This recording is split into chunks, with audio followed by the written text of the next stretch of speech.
So we were talking about relativity of time. And if observers are going to agree that the speed of the light, that the light speed in a vacuum is the same, regardless of their reference frame, that's got to change something. So something's going to change, and it turns out that it's going to be this time interval. That's one of the things. It's not the only thing that's going to change either. But how do we see that? So we take this sort of situation where we have two people, one of them is sitting on a train and moving with some constant velocity, and the other person's on the ground. And they're both inertial observers because the train is not accelerating. It's going at a constant speed, so the laws of physics hold equally valid in both frames of reference. Again, the critical point here is that we're talking about inertial frames, so there's no acceleration going on. If there were, that does change the physics laws. We have to modify them.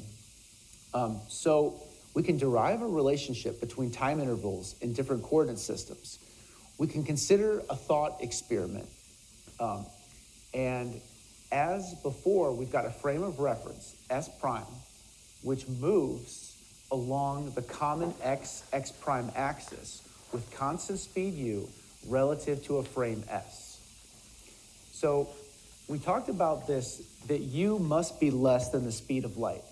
So our observer on the train, Mavis, who's riding along with frame S prime, measures this time interval between two events that occur at the same point in space.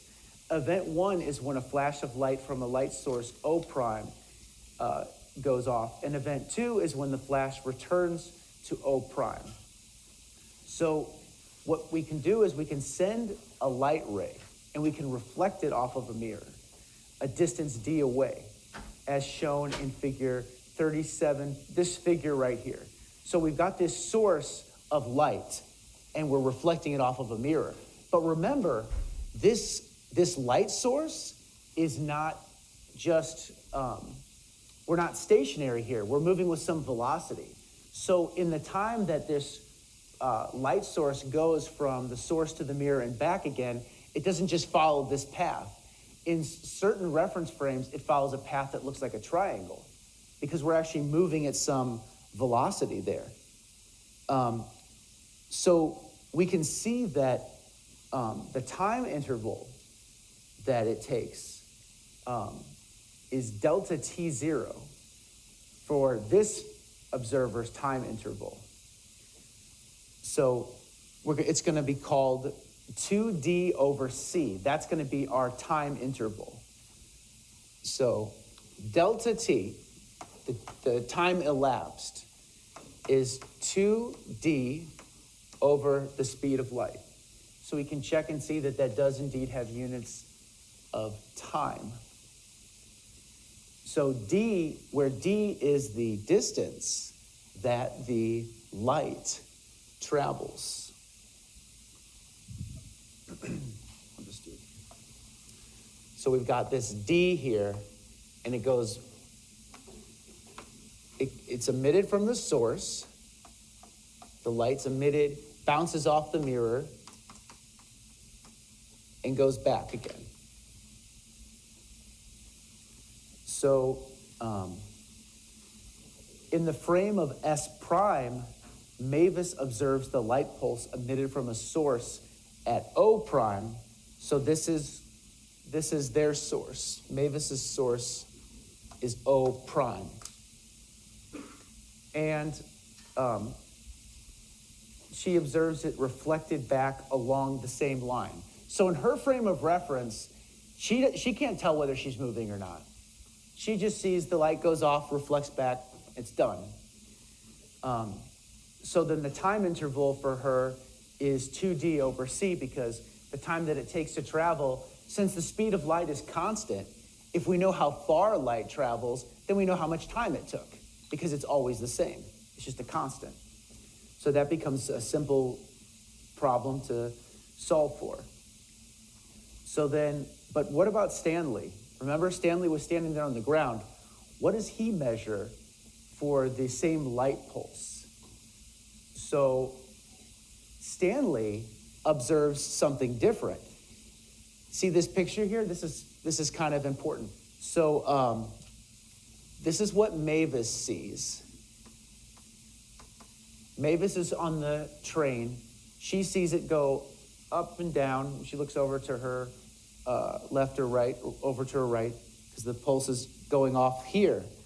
But Stanley measures it like a triangle, because for him, the light pulse goes in this direction like this, because they're moving at constant, Mavis is moving at constant velocity. So Stanley sees the path of the light ray as something different. Source. So it's important to emphasize that both of these locations represent the source. So the light comes back to the source, but it does not come back to the same point in space-time for this observer. So we have a situation where we actually have to solve for what Stanley sees. Okay, so the light pulse travels at the same speed as in S prime, but travels a greater distance in S.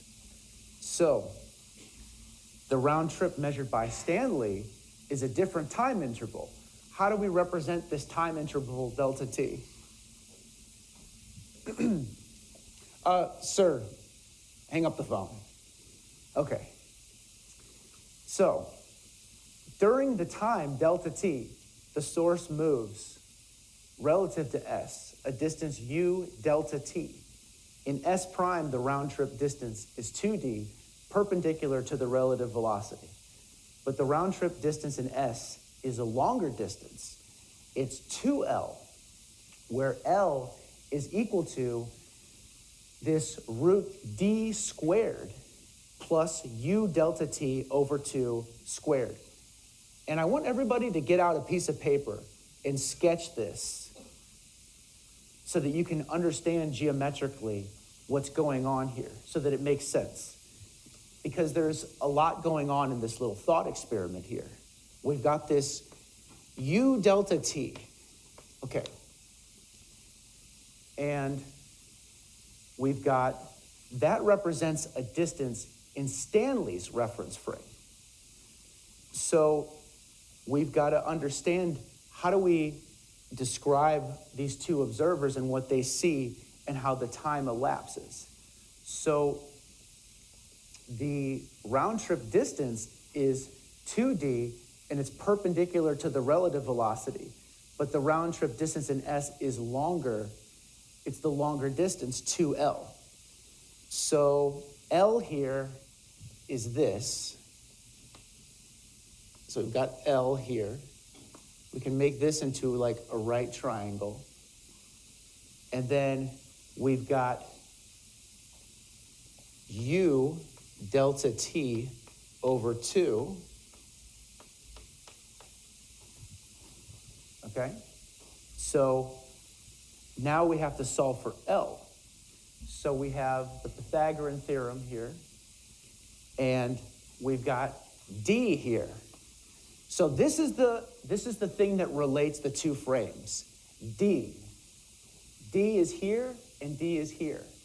So both of these expressions have D in them, so we can come up with a relationship between these coordinates now. So how do we solve for this? Well, we've got a squared plus b squared equals c squared. That's just the simplest thing ever that we learned in geometry in 6th grade. Well, we're going to use that now. So we've got a squared plus, so we're going to say u delta t over 2 squared plus d squared equals L squared. So then we can solve for L, and we can take plus or minus. We're going to take the plus term, the plus solution. So we have a positive solution for L then. So now you can see how we got L is equal to this. It comes from turning these two paths that are symmetrical into right triangles and solving for it. Okay, so in writing this expression, we have assumed that both observers measure the same distance d. We'll justify this assumption in the next section. The speed of light is the same for both observers, so the round trip measured in s is given by this. So delta t then is changed by this amount. For Stanley, Stanley observes a different delta t. So let's see that one more time, because that's a sleight of hand. So in writing this expression, we assume both observers measure the same distance d, and they do. They do measure the same distance.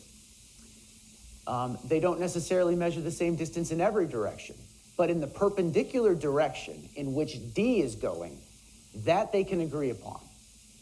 And we'll show that later. But for now, just take that as noted.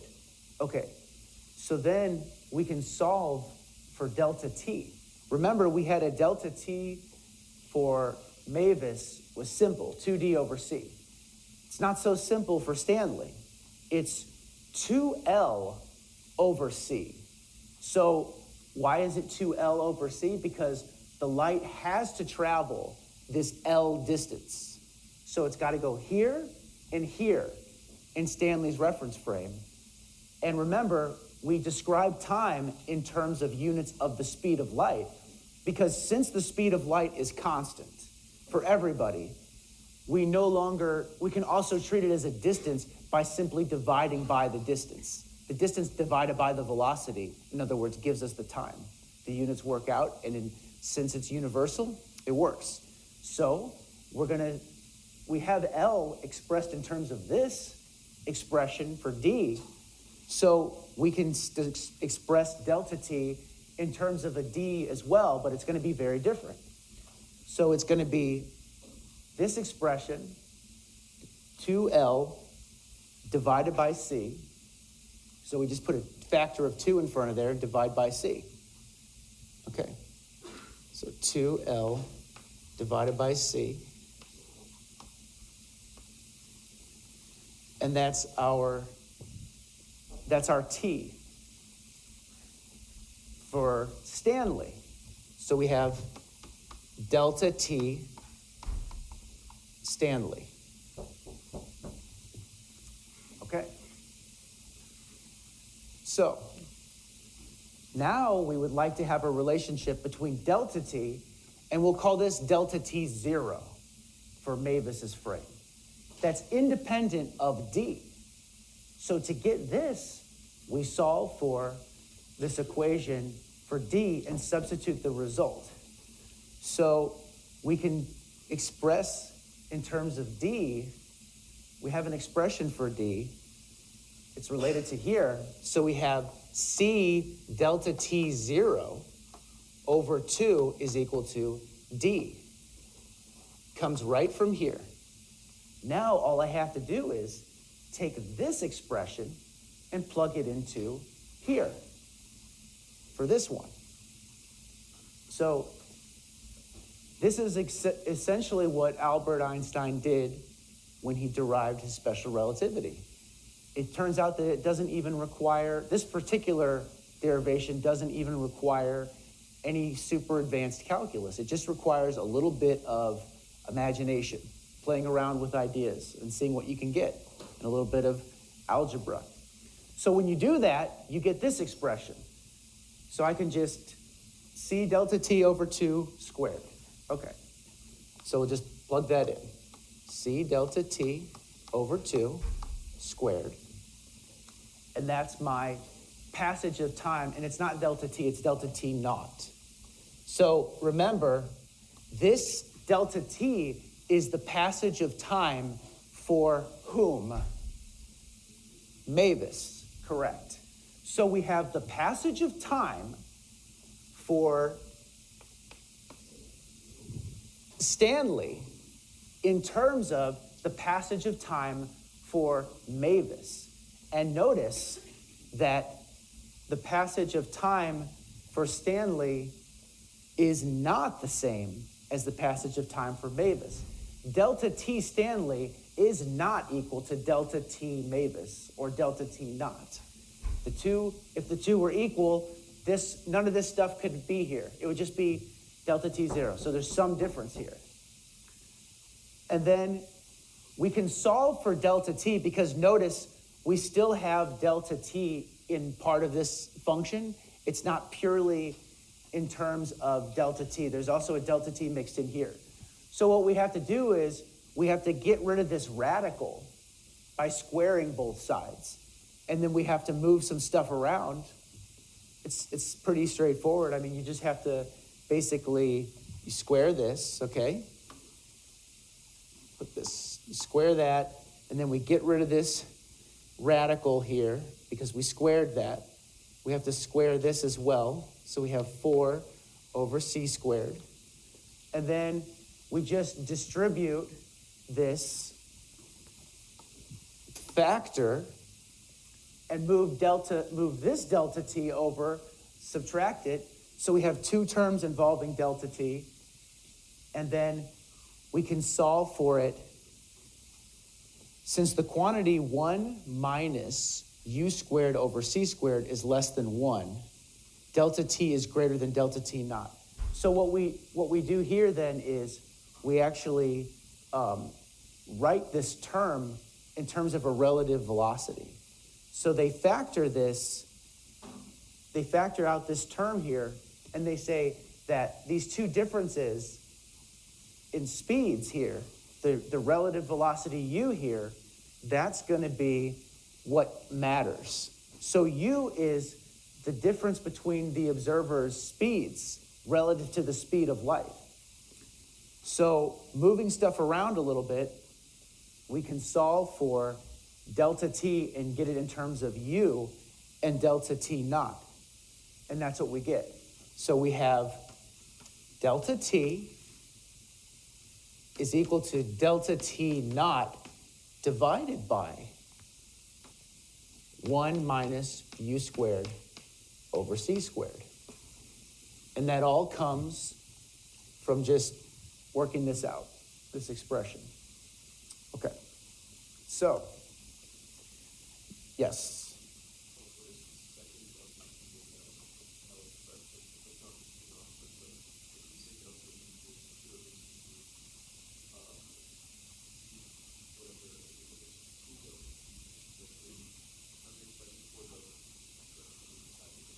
Okay, so you're asking how do we solve for this when there's a delta t here and there's a delta t here?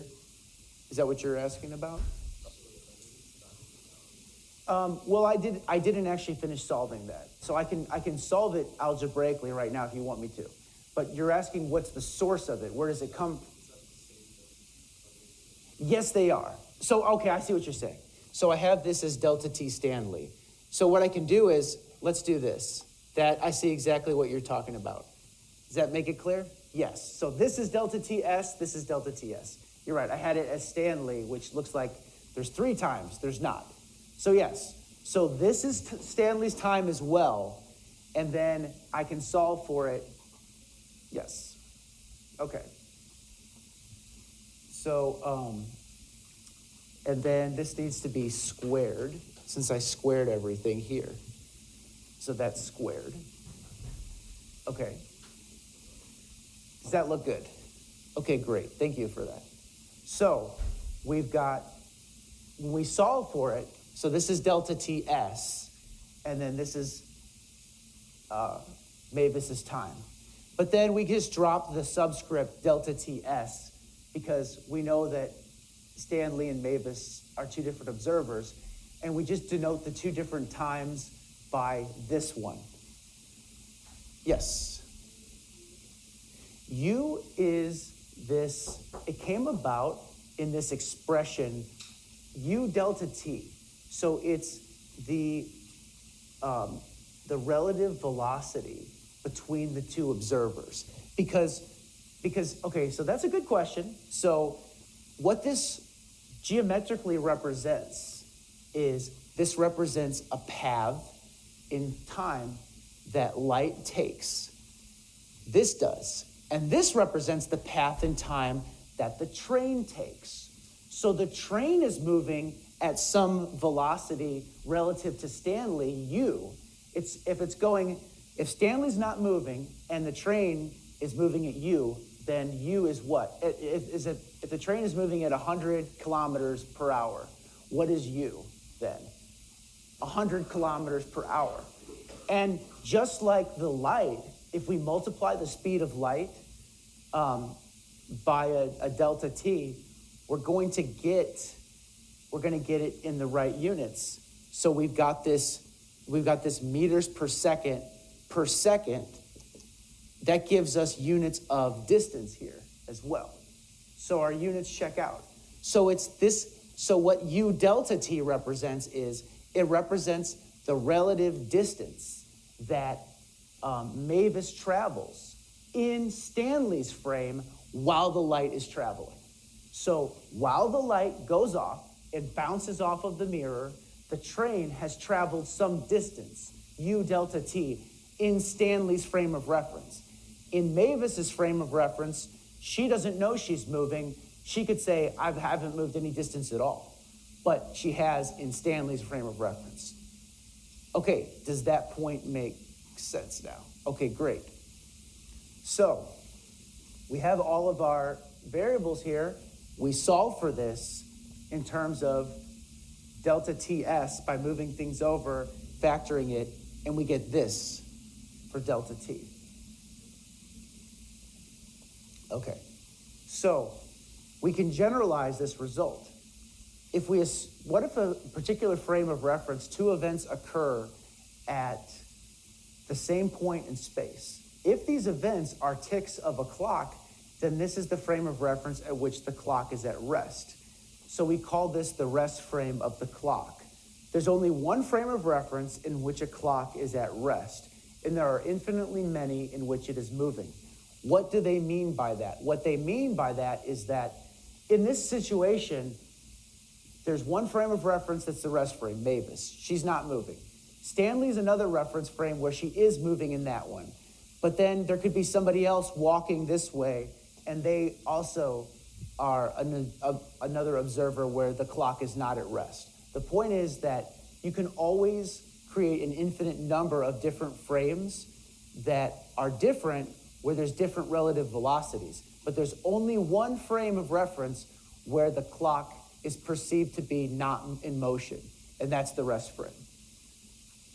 So that's important because we can always jump to the rest frame to figure out things about the problem that are intrinsic. Yes? No. So that's a good question. So the point at which time equals 0 is the start of our analysis of the space-time interval. And I know you don't exactly know what the space-time interval means yet, but I might as well just say it now. So when these events occur, they don't just occur in space, they also occur in time. Time is no longer a scalar, immutable object that just is. Time has a dynamical existence.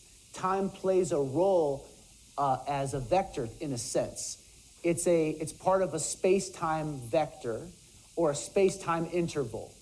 And at time t equals 0, that's when we can start the clocks. We can always find a frame where Mavis and Stanley agree that time hasn't started yet too. We can start the clock at the same time. The clocks start at the same time, and they can be started where they have the same reading even, if we just start the thing off at some initial point and it hasn't been traveling for any distance yet. But the important point is, once the clocks start, the clocks don't tick at the same time. They have different intervals in space-time. It's like Mavis is traveling on one part of a coordinate plane and Stanley's on another coordinate plane. And so since they're not on the same trajectory in space-time, in this coordinate trajectory, they don't agree on all of their measurements. In this case, they're going to agree on their measurements of y and z, that they're both, neither one of them has had any change because her height hasn't changed. She's just going this way. What they won't agree upon is x and t. Those two things they're not going to agree upon. She doesn't know she's moving. She's just like in an inertial frame of reference. There's no way for her to tell. So she sees no distance change, and the change in time is just whatever this was. But Stanley, he sees a different change in time given by this expression. So the time interval measured between two events, such as 2 ticks of the clock that occur at the same point in a particular frame, is a more fundamental quantity than the interval between events at different points. We use the term proper time to describe the time interval between two events that occur at the same point. Okay, so if what they're saying there is they're talking about two events that occur at the same point for a single observer. What I was just talking about was you could have an event that occurs at 2 different points for 2 different observers. If an event occurs at the same point for the same observer, then it's proper time. So for example, it's proper time for Mavis because when the light ray comes back down and strikes the source, she hasn't moved any distance from where her initial starting point was in her frame of reference. She's just stationary here. So for her point, in her frame of reference, it's the light comes and comes back, and both events occur at the same point in space. Thus, it's proper time in her reference frame. It's not the case for Stanley that the light ray comes back and lands at the same point that it started at in his frame of reference. She's moved some distance, u delta t, in that time, so he does not have the proper time. Does that make sense? Okay, good. Which person is more right? Which time is more correct? There is no such thing as that. Both observers have equally valid time measurements. They just don't agree on the time. But it is the case that Mavis's frame of reference is special because in her frame of reference, the clock is not moving. It's the only frame of reference that can be treated as stationary. So it is given a special quasi-status as proper. But is it really proper in any physical sense? No. Yes, question.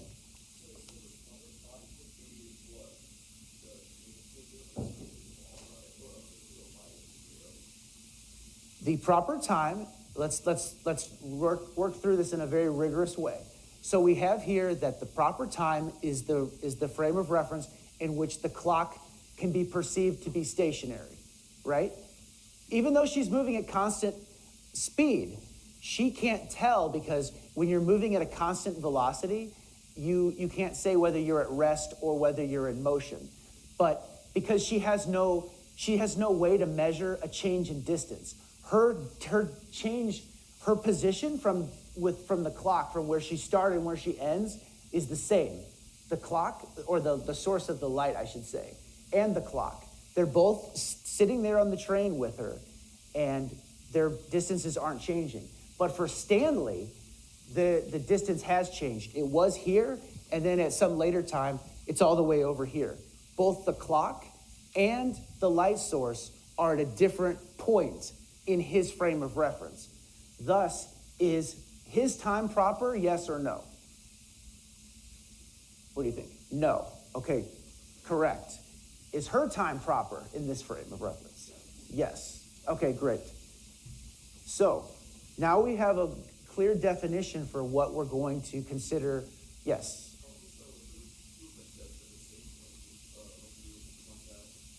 I'm sorry, what's that?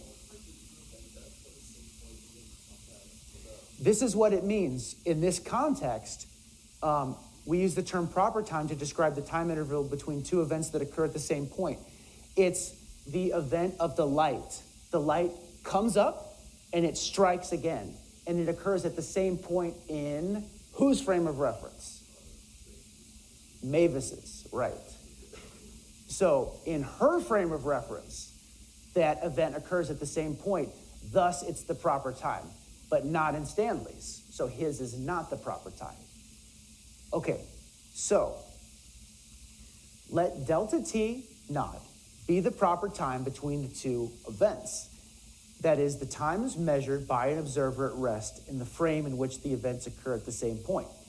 Then our above result says that an observer in a second frame moving with constant speed u relative to the rest frame will measure the time interval to be delta t, where delta t is given by this.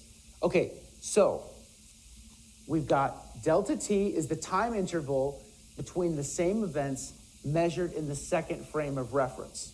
So delta t here, for this situation, it represents how much time it takes, how much time passes between when this light strikes the mirror and when it comes back to the source. Meanwhile, the train has been moving some distance. That's the time that it represents here. Delta t0, Mavis's time, is the time that she perceives that it takes for the light to come up, strike the mirror, and come back down in her frame of reference.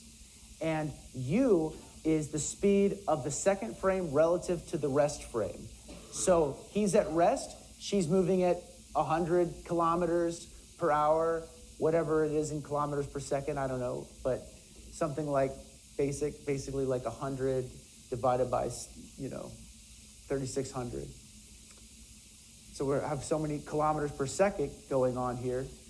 So we've got basically u then, you just think of it as like, okay, if the whole process takes like, in actuality, this mirror process is going to take a fraction of a second because light's speed is incredibly rapid.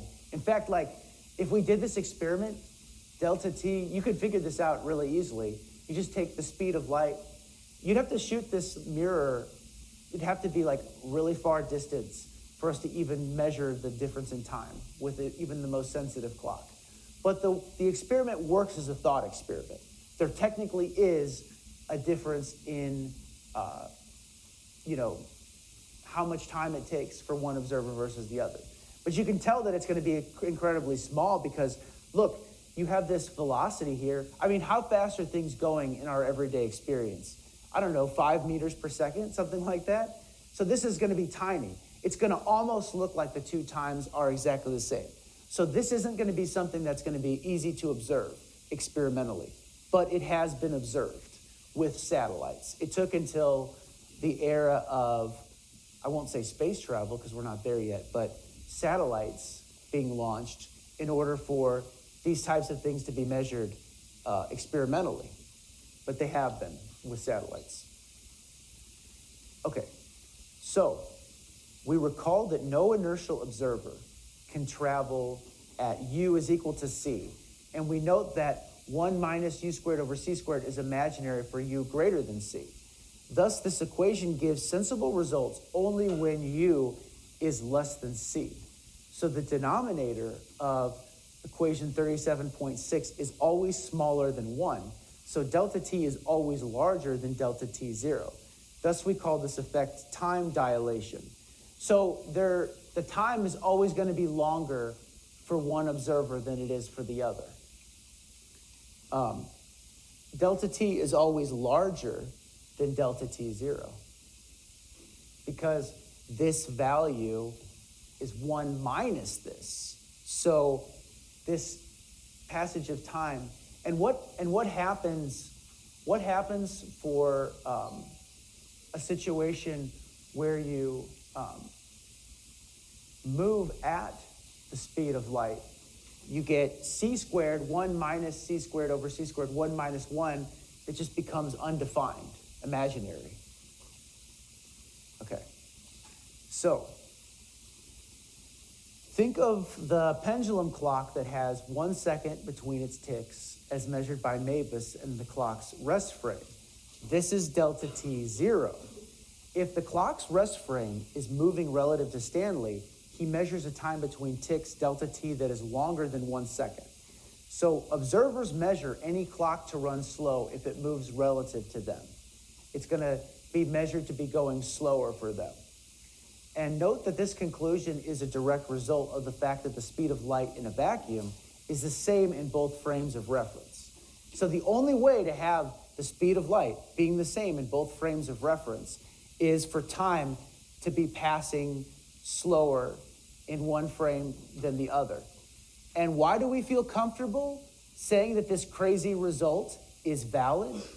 What makes us feel comfortable in saying that time must be the thing that's dynamic and not the speed of light? I'm sorry, what was that?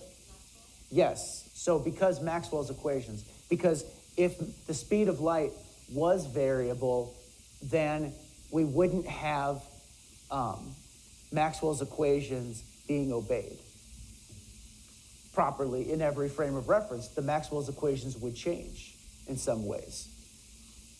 So it's a very subtle argument, but nonetheless, it's a valid one. Yes, question?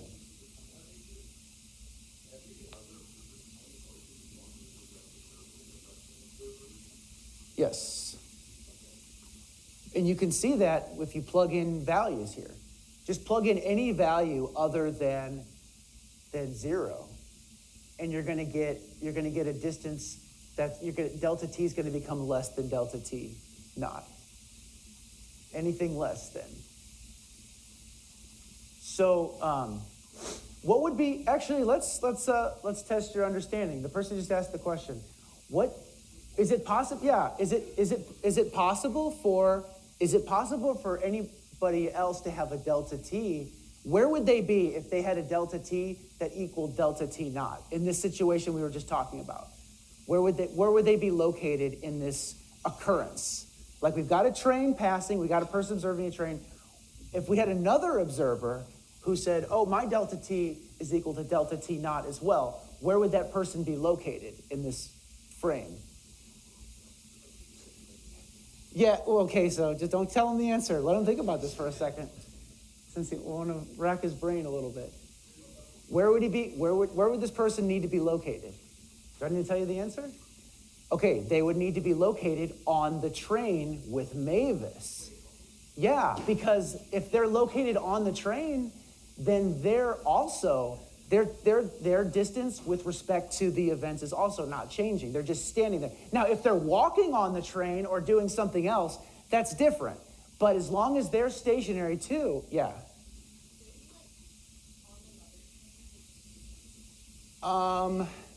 Yeah, as long as they're moving at exactly the same speed, as long as their distance never changes relative to the whole event, and they're moving at we can transform them to whatever frame they're in. Yeah, you could say that. Yeah. When the train comes to a stop, maybe it's going back to the same reference frame. Yes. What will Mavis have? How would that tear apart? So that's an interesting question. So he asks, what about when the train comes to a stop? Okay, when the train comes to the stop, what happens is this term here goes to 0, and delta t and delta t naught agree again, because their relative velocity with respect to each other is again the same. And what happens all the way along the way? It is kind of like an arc. This becomes an integral, because you have to integrate all the infinitesimally small bits. But there's another problem, though. When the train comes to a stop, there's one big problem. There had to have been acceleration that occurred. So it's not such a simple case when you have a situation where the train comes to a stop, because you also have to consider the fact that there had to have been acceleration occurring. So this first order analysis only works for frames of reference where there's no acceleration going on. When we have acceleration going on, we have to take the situation carefully. And there's something called the twin paradox that's going to come up because there's acceleration that occurs in that situation. Very good question. Okay, so does that make sense about the equation and how to apply this? Because you'll definitely need this for the final to answer these questions. So make sure this all makes perfect sense. That's explained really clearly in your mind, and that you can connect the dots. I know it's not so easy. You have to really picture this stuff happening. Any questions about this before I move on? Okay. So we can use this funny little squiggly symbol called gamma, and we call it the Lorentz factor. Gamma just equals, and then they give us other, they love to do this. They love to take the symbol and be like, okay, gamma's equal to 1 over, sorry, this is kind of getting in the way, 1 over square root of, and then it's like this term here. So 1 minus beta squared, 1 minus beta squared. And what is beta equal to? Beta is just equal to this u squared over c squared, u actually. Beta is just equal to u. So this is just another way of writing this without the delta t. So if we have 1 over this, so then delta t is equal to gamma delta t naught. So that's what that gamma means. Does that make sense? It's just like a little redefinition of symbols. Okay, so there's a picture of what this looks like. So we can see gamma as a function of the relative speed u of 2 frames of reference. When u is very small compared to c, u squared over c squared is much smaller than 1, and gamma is very nearly equal to 1. In that limit, equation 37.6 and 37.8 approach the Newtonian relationship, delta t equals delta t naught, corresponding to the same time interval in all frames of reference. So, does that make sense how they got that plot to everybody? Okay, good. So they just took different speeds here and they calculated gamma. So this is gamma as a function of relative speed. So you can see that as the speed approaches c, this gamma factor gets exponentially larger. This gamma can go up to infinity. And as long as it goes up, even as high as it goes, it will never reach the speed of light. And so this is interesting. So let's say you have protons accelerating, and they reach nearly the speed of light. And you can't really get them going any faster, but you still keep taking these protons and you give them more energy from the magnetic field. You just keep the magnetic field pulsing, and you pulse them with more energy so that they're getting even more energy. Where does this energy go into these protons? We know the protons are absorbing energy, but they're not gaining kinetic energy because they can't really go any faster. So what's happening? Where's the energy that the magnets is pumping into it going into? It's going into increasing the mass of the protons. So these protons, when they take these protons and they collide them together at CERN, they actually increase the mass of the protons. So if you take an object that's massive and you get it going really, really fast, and you can't really get it going any faster, but you're still able to give it more energy, that energy that you give it gets stored as mass energy. Pretty interesting. And it's because you can never reach that speed of light. That's that cutoff there. So if the relative speed u is great enough that gamma is appreciably greater than 1, the speed is said to be relativistic.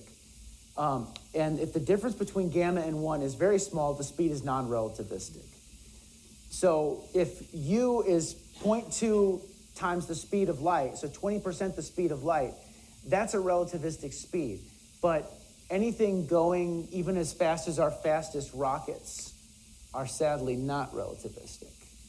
So we're not there yet. We haven't reached the relativistic speed era for travel. So there's a big caution here. This is the biggest caution I've ever seen in this book. This is like a mini book in its own right. What are they talking about? All right, let's see. Measuring time intervals. It's important to note that the time interval in delta t, okay, they're talking about this, involves events that occur at different space points in the frame of reference S.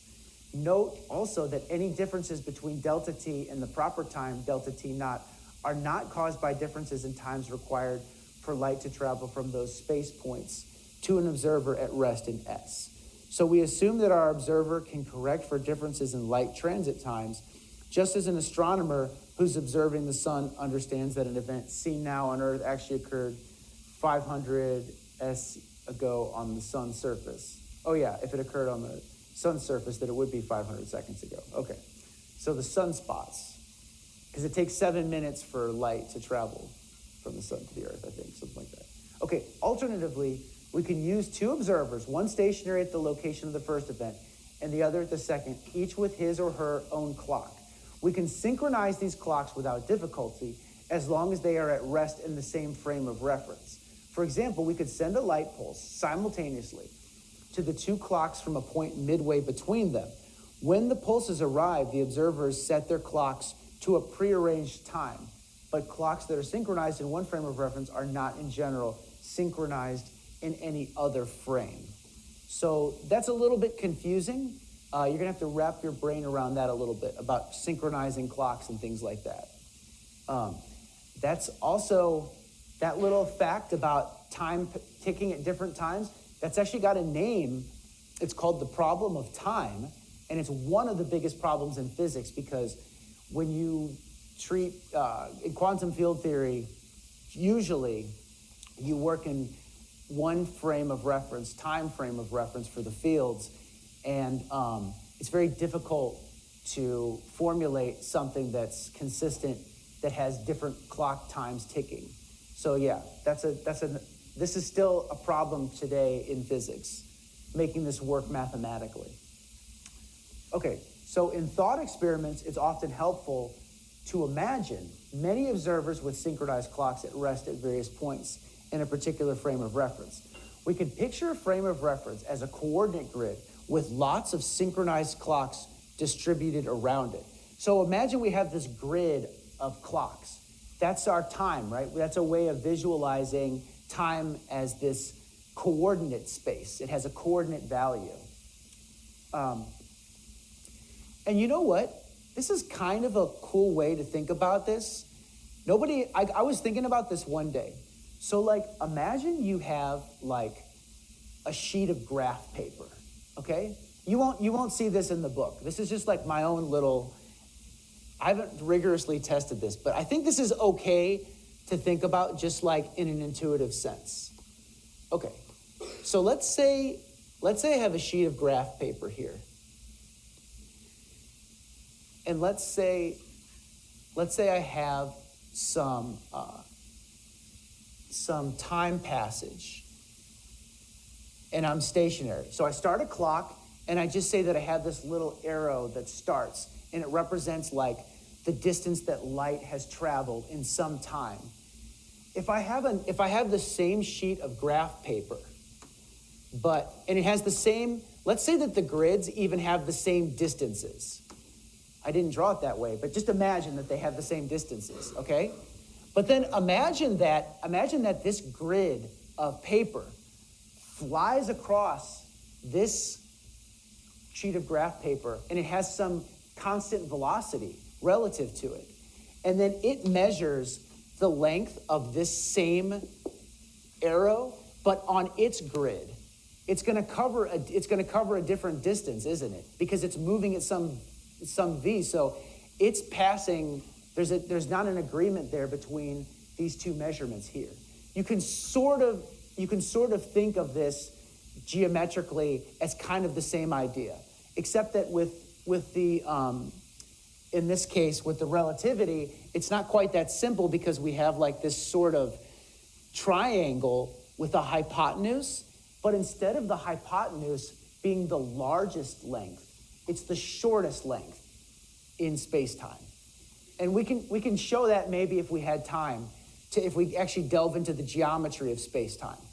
What you do is, to get into the geometry of space-time, you actually draw this like light cone where you say that you've got some distance ct, and then anything that is going less than the speed, anything that goes the speed of light defines this light cone. So this light cone spreads out some distance per time. It travels like 3 × 10⁸ meters each second.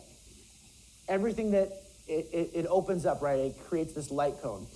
If I'm not moving at the speed of light, I have to travel on a trajectory that's inside of this light cone somewhere, and nothing can travel outside of it. And so that defines another way of defining the geometry of space-time that's occurring here.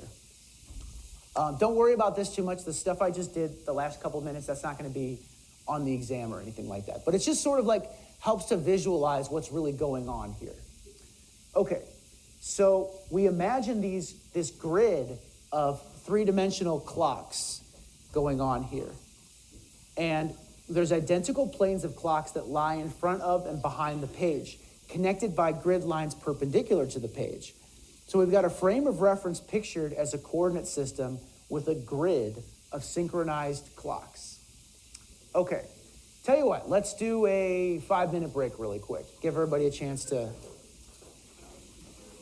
get a break. Okay, everybody, let's get started again. Give everybody a minute to get back in their seats here.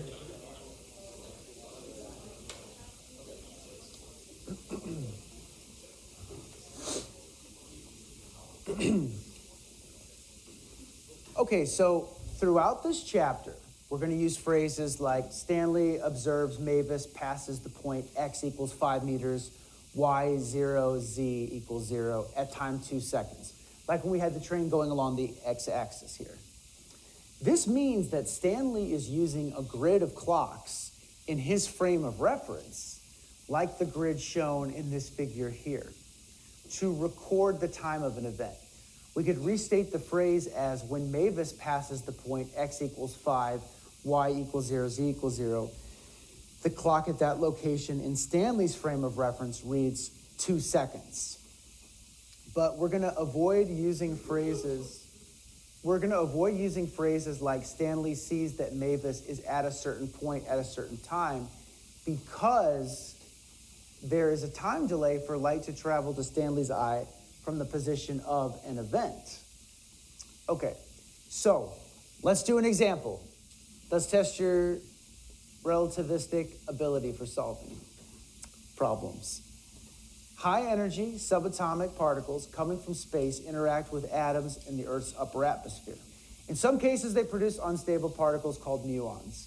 A muon decays into other particles with a mean lifetime of 2.2 microseconds, as measured in a reference frame in which it is at rest. If a muon is moving at 0.990 C relative to the Earth, what will an observer on Earth measure its mean lifetime to be? Okay, so let's think about what we have here. We've got the high energy subatomic particle has a lifetime of 2.2 times 10 to the minus 6 seconds. So that's a time. That's some type of time. The lifetime of the particle, we'll say.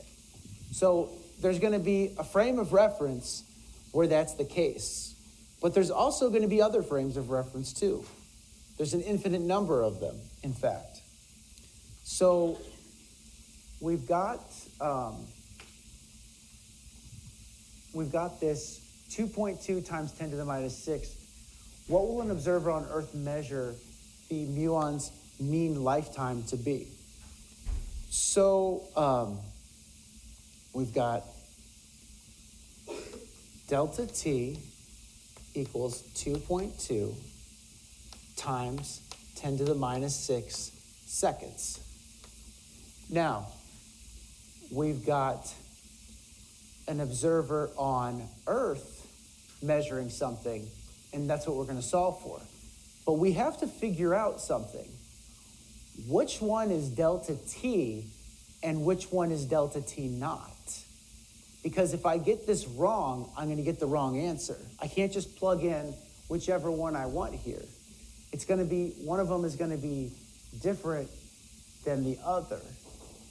So what is it going to be then? Anybody got any guesses here?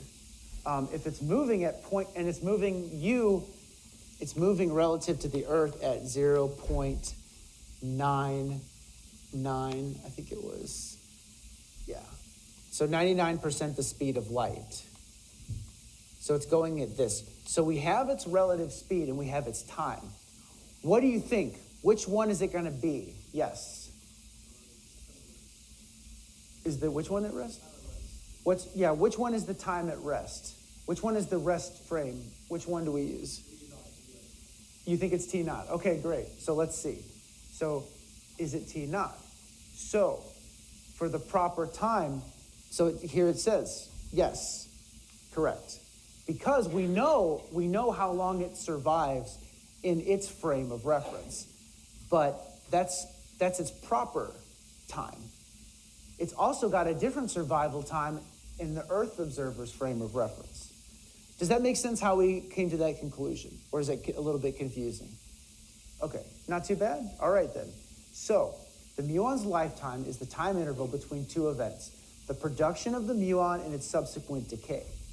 Our target variable is the lifetime in our frame of reference on Earth, which we call frame S. We're given the lifetime in frame S prime in which the muon is at rest. So did it say that it was at rest in the beginning?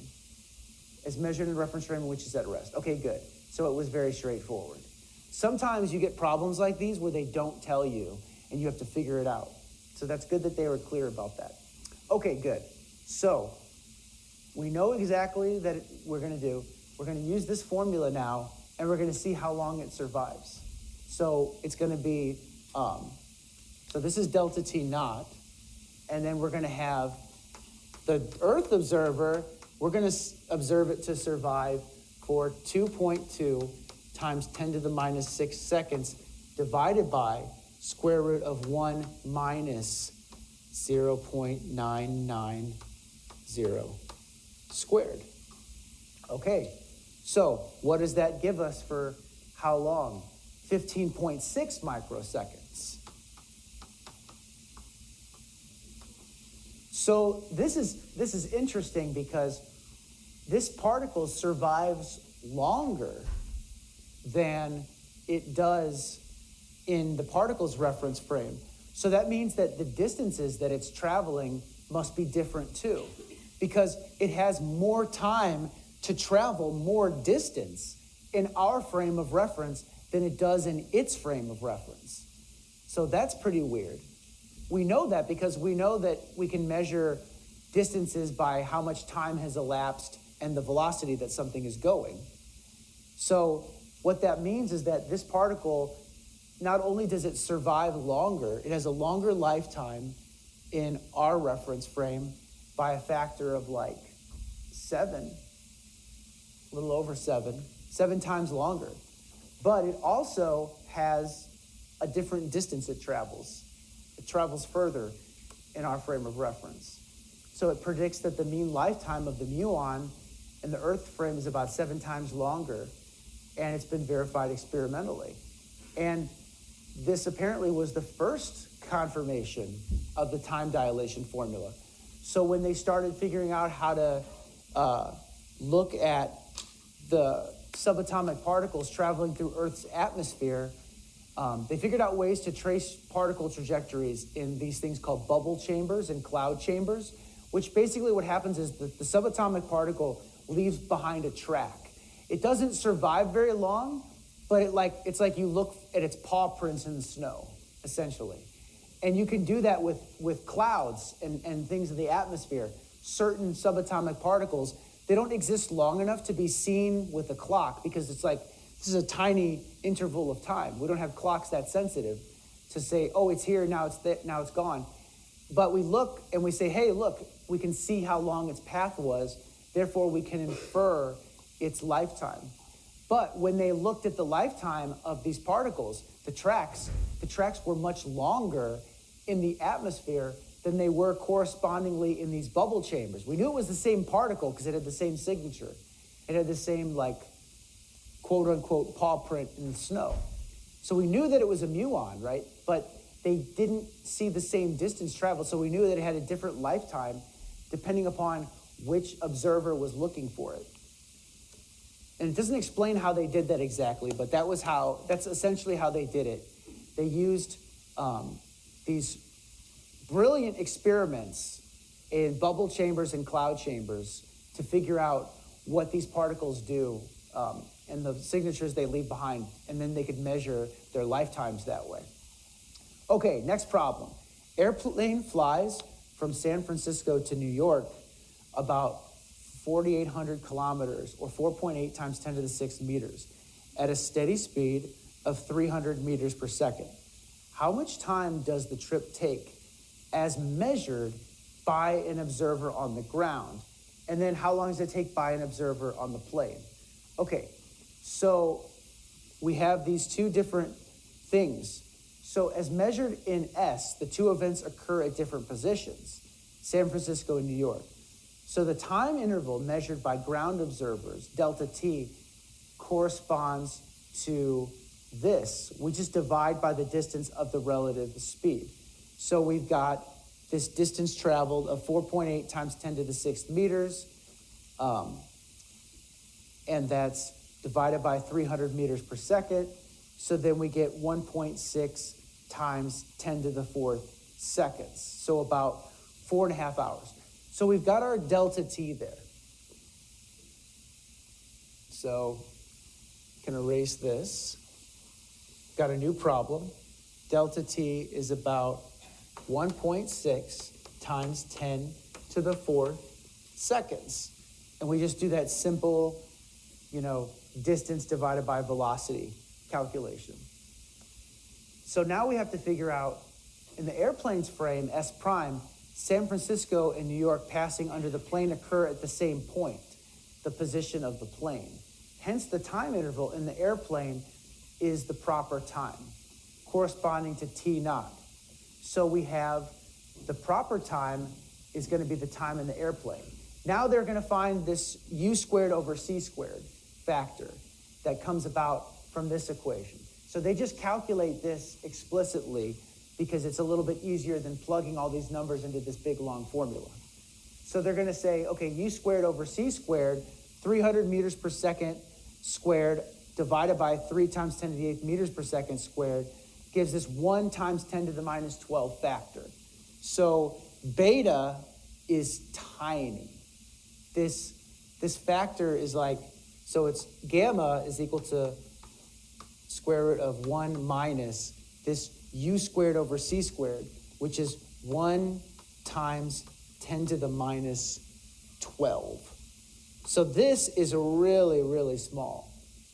It's a really small factor, definitely not moving at a relativistic speed. But nonetheless, it is a slight correction.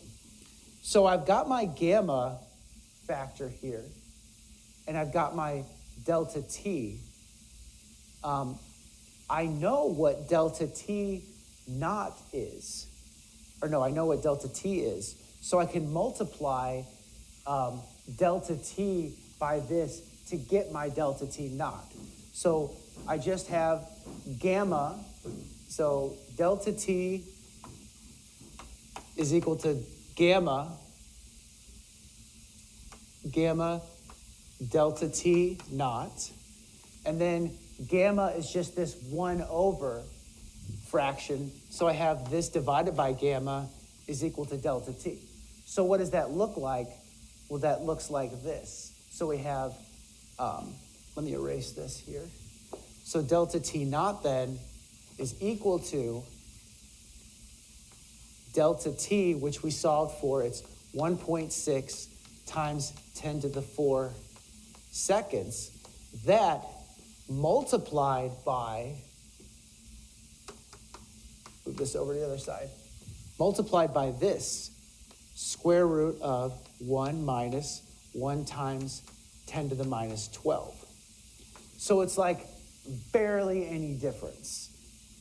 It's very small, but it is like slightly.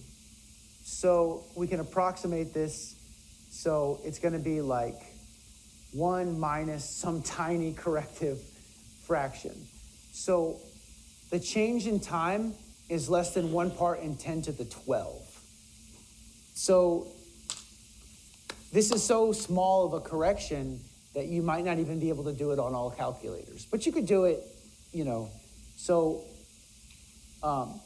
We don't notice these effects in everyday life, but we have atomic clocks that can attain a precision of about 1 part in 10 to the 13.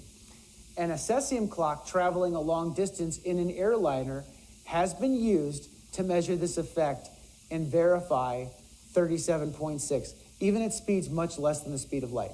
So they did do this experiment. They got aboard a plane and they flew for a really long time. I think it was like a day or something crazy like that, 24 hours. A couple of crazy scientists with their cesium clock. The clock did measure a difference in time. But they did this in an even better way because we've got GPS satellites now. So GPS satellites, they're orbiting Earth and they're going way faster than a plane, right? They're going extremely fast. Well, they have so many crazy things going on. They have people in charge assigned to these things to make adjustments because the clocks are always off compared to the clocks on Earth. And not just because of the speed that they're going at either. Also, it turns out, and we're not going to have time to show this, but it turns out that gravitational fields also slow time. And you know that because you watched Interstellar maybe, and you saw that. Okay. So I don't know why the Dr. Brand character is still the same age, didn't age when he went into the black hole and everybody else aged. I think I'm still trying to figure out if that's correct or not. That might be an error, but at the very end. But the time dilation aspect of it, what they covered on the first part, was pretty consistent.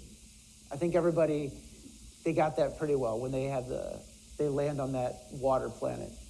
Okay, so this has been observed and measured experimentally.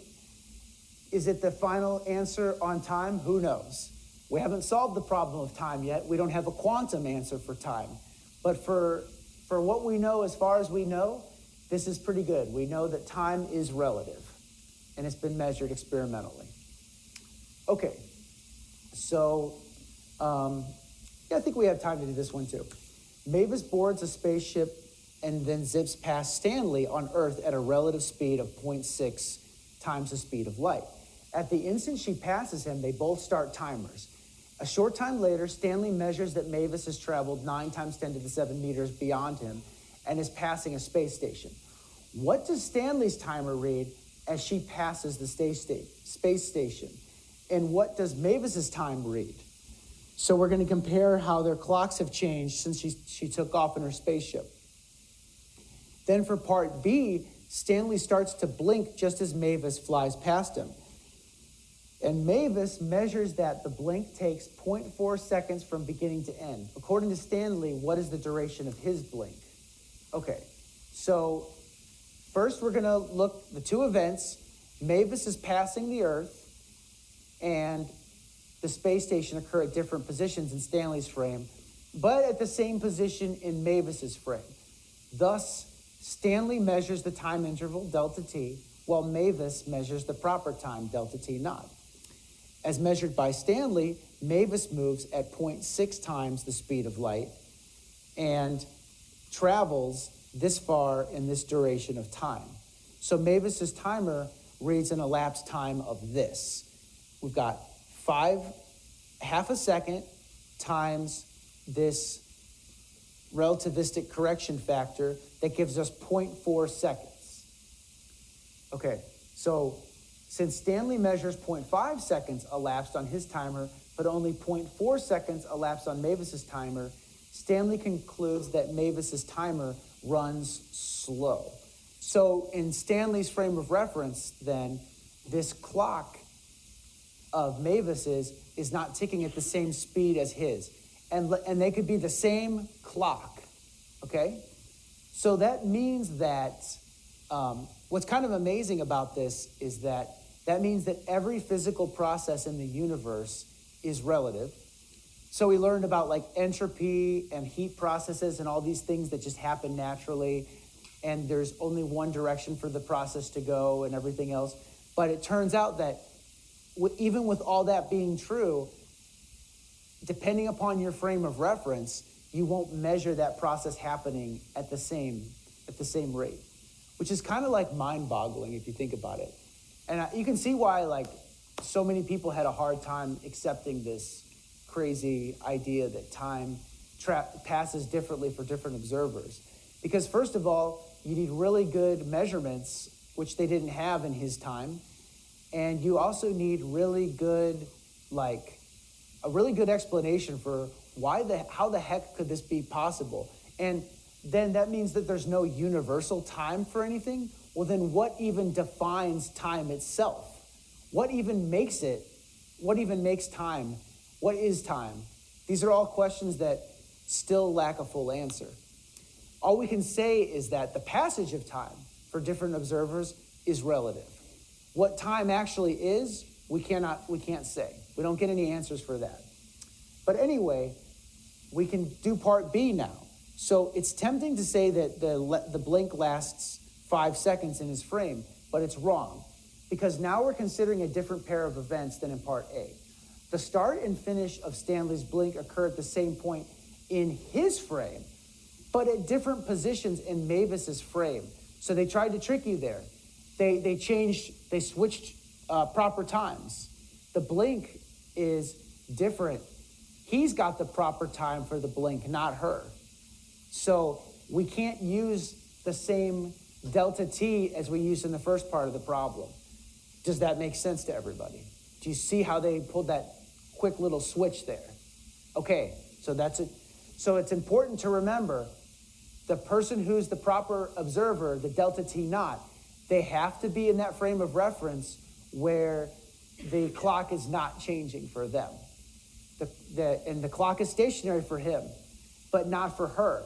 So we have to read this again. So who measures what? Okay, so Mavis is the one who, let's see. Okay, Stanley blinks just as Mavis flies past him, and Mavis measures the blink, takes 0.4 seconds from beginning to end. So her time is not the proper time. His time is the proper time. So when we're solving this part, then we have to solve for delta t naught. We have to take the time she measures, multiply it by her relative speed, though, because her relative speed with respect to him is still 0.6 times the speed of light. So what is the proper time for Stanley's blink? It's shorter. It's only 0.320 seconds. So like when she's flying past him, it looks like time is what? Traveling faster or slower? For which one does it look like time is traveling faster or slower for? Does it look like time's traveling faster for Mavis than it does for Stanley? If we looked at the two reference frames and we don't agree. Yes. So she can't feel that the time is traveling differently, but for her, in the same event, it takes way more time for the same event to occur. So more time passes, so hence time is traveling faster. Okay? So now you can see how time is like this vector, because it's like the same event.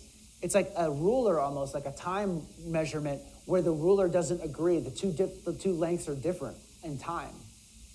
And her time is going faster, so for an event that takes, I don't know, only 0.32 of his time, it takes a lot more of her time, 0.4 of her time. So yes, every even 0.4 of a second is happening, it's happening that much faster in her frame of reference. Okay. So, sorry about that. Yeah, there we go. So does that make sense? Okay, great. So this example illustrates both time dilation and relativity of simultaneity. So in Mavis's frame, she passes the space station at the same instant that Stanley finishes his blink, 0.4 seconds after she passed Stanley. Hence, these two events are simultaneous to Mavis in frame S. But these two events are not simultaneous to Stanley in his frame. According to his timer, he finishes his blink after 0.32 seconds, and Mavis passes the space station after 0.5. See if you can see what they're talking about right there. It's not so simple. What we're saying here is that the ordering of events is not even the same. And in this case, it's not so complicated, but you can have cases where events, for one person, they occur in this order, and for another observer, the order is reversed. That's another thing that made relativity so difficult, is the relativity of simultaneity. Like the ordering of events and how long things take gets all scrambled up with this strange geometry of space-time. So let's just pause for a second and think about that. So in Mavis's frame, she passes the space station at the same instant that he finishes his blink, 0.4 seconds after she passed Stanley. So these two events are simultaneous in her frame. So she passes the space station and he finishes his blink. Happens at the same time for her. But the events are not the same in his frame. He finishes his blink 0.32 seconds, and Mavis passes the space station after 0.5. So Mavis says, well, wait a second. You blinked, and I passed your space station at the same time. These events were simultaneous. He goes, no, they aren't. I finished my blink at 0.32, and I didn't see you pass the space station until later. So they don't agree on the ordering of events. An event that's simultaneous for her passing the space station and him blinking, happens at the same time for her. It does not happen at the same time for him. Yes. So that's what we mean by relativity of simultaneity. No matter which inertial frame of reference you're in, you observe dilated time intervals for timekeeper clocks of any kind that move relative to you. If S and S prime are two inertial frames in relative motion, an observer in S measures clocks in S prime to run slow, and an observer in S prime measures clocks in S to run slow. Okay, time for the twin paradox that I mentioned earlier. So, these equations for time dilation suggest an apparent paradox called the twin paradox. Let's consider identical twin astronauts named Eartha and Astrid. Eartha remains on Earth while her twin Astrid takes off on some high-speed trip through the galaxy. Because of time dilation, Eartha observes Astrid's heartbeat and all other life processes proceeding more slowly than her own. Thus, to Eartha, Astrid ages more slowly. When Astrid returns to Earth, she is younger, has aged less than Eartha. So, wait a second. Did I skip something here? I think I made a little error on the slides here. Okay, so let's see here. Tell you what, I will cover the twin paradox next class because I have to find that little missing point. But the point is, and I'll connect the dots. So here's the thing. All inertial observers are equivalent. So can we use these? Actually, yeah, I better wait and go over this later. Okay, let's skip that for now. I'll do it next class. Let's do relativity of length. Okay, so not only does the time interval between two events depend on the observer's frame of reference, but the distance between 2 points may also depend on the observer's frame of reference. And we know that to be the case because, remember the muons. The muons travel, if they're traveling at some distance and they're traveling at some velocity here, in one frame of reference they survive longer than the other, so they might travel different distances. But we have to figure out, are they traveling the same length? Are they measuring distance the same way? It turns out they're not. So we can't make that simple assumption here. We have to also think about the fact that the lengths that they're traveling are different. And we can see that by looking at this problem again more carefully. So it turns out that not only does the time interval between two events depend on the observer's frame of reference, but the distance between 2 points may also depend on the observer's frame of reference. And the concept of simultaneity is involved. Suppose you want to measure the length of a moving car. One way is to have two assistants make marks on the pavement at the positions of the front and rear bumpers. Then you measure the distance between the marks. But your assistants have to make their marks at the same time. If one marks the position of the front bumper at one time, and the other marks the position of the rear bumper half a second later, you won't get the car's true length. Since we've learned that simultaneity isn't an absolute concept, we have to proceed with caution. Okay, so let's do the same step through the same process we did with time and to cover it now with length. So we're going to develop a relationship between lengths that are measured parallel to the direction of motion in various coordinate systems. And we're going to consider a thought experiment. We'll attach a light source to one end of a ruler and a mirror to the other end. So the ruler is at rest in frame S prime, and its length in this frame is L0. Then the time delta t required for a light pulse to make the round trip from source to mirror and back is given by this expression. Okay, so I'm going to erase this now. We're going to do relativity of length.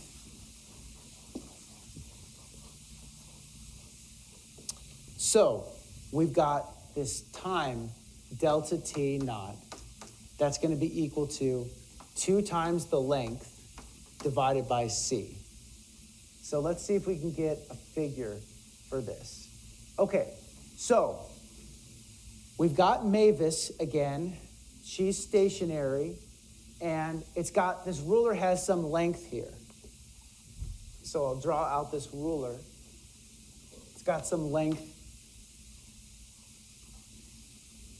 L0. Okay, from the light source. So there's a light source along here, and there's a mirror. So the light comes and it bounces off again. So we're going to do the same process where we bounce a light off of a mirror and we look at the distance L0 from the light source to the mirror. So the time that it takes in Mavis's frame of reference is 2L0 divided by C. And that makes sense. It's got to travel this total distance, and it's going at the speed of light, so that's the time that it'll take, just like before. But then what about Stanley? So in Stanley's reference frame, we have a slightly different case. The ruler moves at speed u in Stanley's frame of reference, S. The light pulse travels a distance L, the length of the ruler, plus an additional distance, u delta t1, from the light source to the mirror. Okay, so here's the problem. We're not agreeing on distances now. Before we weren't agreeing on time. Now we can't agree on distances. Because Stanley, who's standing over here and observing this process, he doesn't measure L0 because this thing also travels a relative velocity u delta t. So the ruler in his frame of reference, it doesn't end up at the same spot where it started. It ends up over here. So the light has to travel here and back, so they don't agree on the distance here. So we've got this u delta t. So in Stanley's frame of reference, the ruler's moving to the right with speed u during this travel of the light pulse. The length of the ruler in S is L, and the time of travel from source to mirror as measured in S is delta t1. So during this interval, the ruler with the source and mirror attached moves a distance u delta t1. The total length of path d from source to mirror is not L.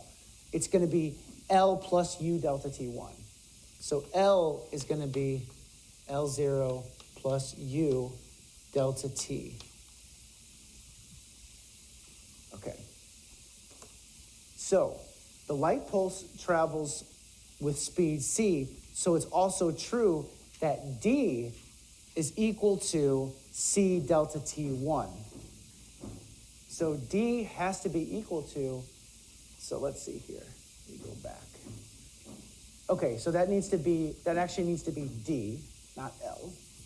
So d, and then they're calling this length L something else. So I'm going to call this L, actually, not L0. Okay, so we've got d is L plus u delta t1. Okay, so, but d is also c delta t1. And then, so c delta t1 has to be equal to this.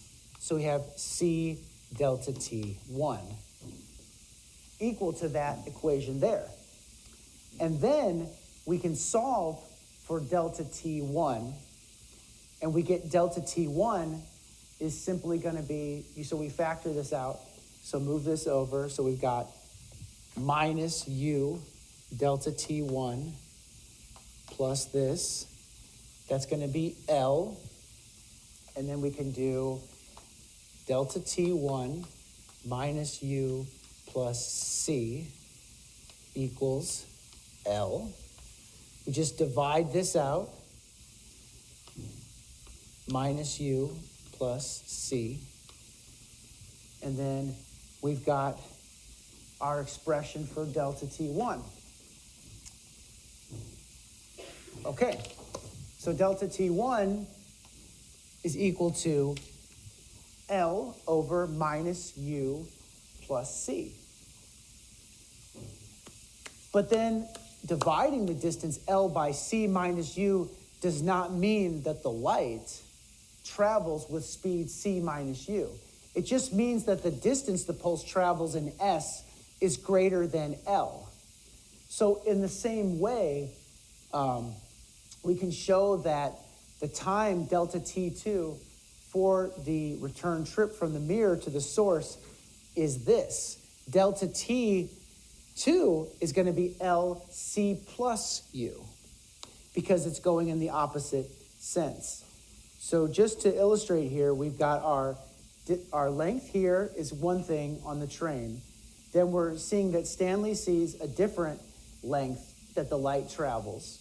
We're figuring out an equation to describe this and connect the two together. And then we can solve for the return journey. Delta t2 is just going to be this plus that. So delta t2 is just L c plus u instead of c minus u. So then we've got the total time is just these two added together. So total delta t, it's delta t1 plus delta t2. Delta t1 is this, delta t2 is that. Make sense? Okay, great.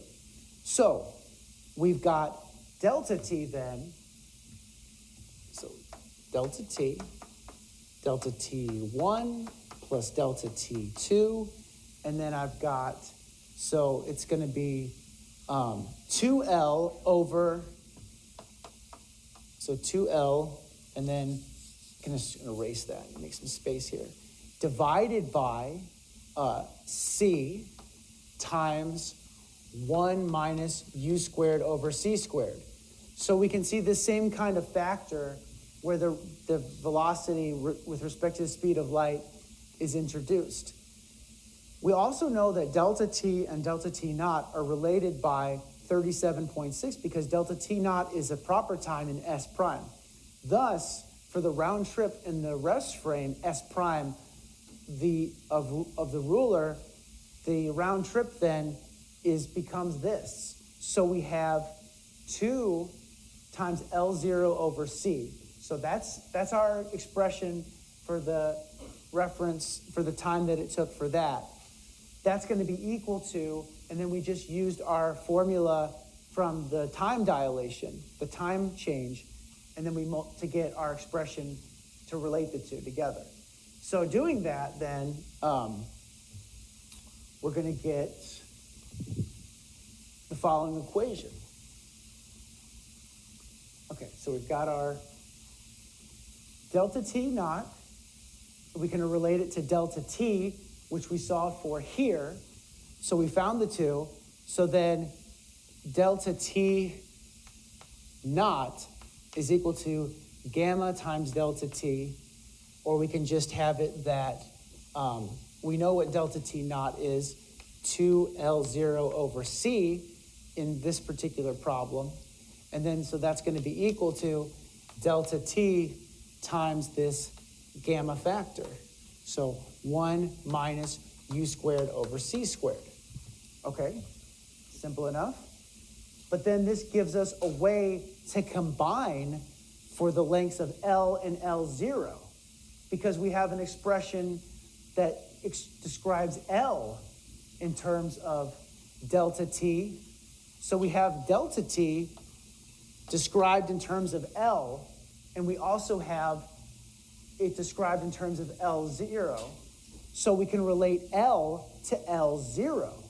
So we have that the length of it in one frame of reference is going to be this. It's going to be related to L0 by this gamma factor. So 1 minus U squared over C squared. So it turns out that for the length going this way, they don't agree on what the lengths are.